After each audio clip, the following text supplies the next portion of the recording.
আজকে রান্না করব বেগুন আলু দিয়ে ঝোল। বেগুন আর আলু কেটে নিয়েছি, একটা আলু আর কিছুটা বেগুন আমি লম্বা লম্বা করে কেটে নিয়েছি। এই ঝোলের মধ্যে দেব মশলা। মশলা নিয়ে নিয়েছি বেটে, জিরে, আদা আর কাঁচা লঙ্কা, পাকা লঙ্কা দিয়ে বেটে নিয়েছি। আর নিয়ে নিয়েছি কিছুটা ডালের বড়ি। এই ডালের বড়িটা ভেজে আমি এই ঝোলের মধ্যে দেবো। খেতে কিন্তু দুর্দান্ত হয় বেগুন আলুর ঝোলের মধ্যে ডালের বড়িটা ভেজে দিলে।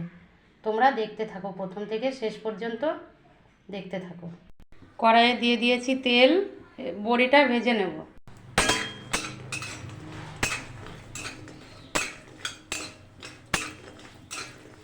একটু লাল লাল করে ভাজবো বড়িগুলো। বড়ি আমি একটু লাল লাল করে ভেজে নিয়েছি, তুলে নেব বড়িগুলো। তেল দিয়ে বেগুন আমি দিয়ে দিয়েছি কড়ার মধ্যে। বেগুনগুলো ভেজে নেব প্রথমে। বেগুন আমি হালকা ভেজে নিয়েছি, তুলে নেব।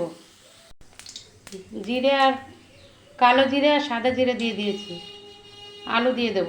লবণ আর হলুদ দিয়ে আলু ভালো করে ভেজে নেব।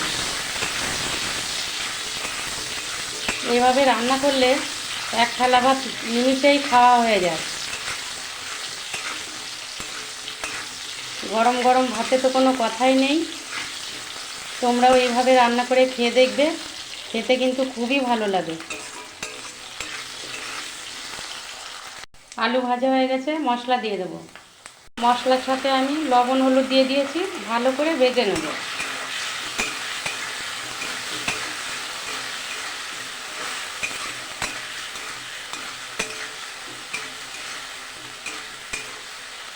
বেগুনগুলোকে এখন দিয়ে দেব।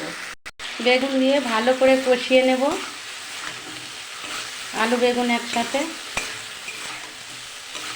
এই বেগুন আলু দিয়ে মাছ রান্না করলেও কিন্তু খেতে খুবই ভালো লাগে।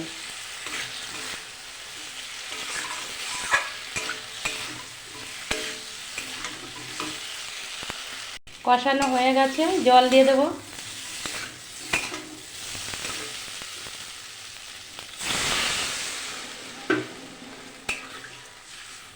আর সামান্য একটু জল দেব। ঝোলটা ফুটে এলে ডালের বড়ি দিয়ে দেব। বন্ধুরা, আমার রেসিপিগুলো যদি তোমাদের ভালো লেগে থাকে, চ্যানেলটিকে সাবস্ক্রাইব করে আমার পাশে থেকো। ঝোলটা ভালো ফুটে গেছে, দিয়ে দিচ্ছি ডালের বড়ি।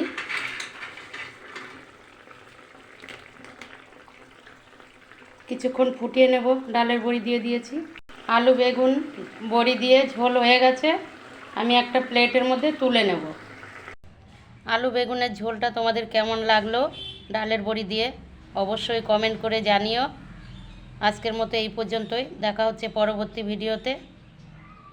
কালারটাও দেখো খুবই সুন্দর হয়েছে।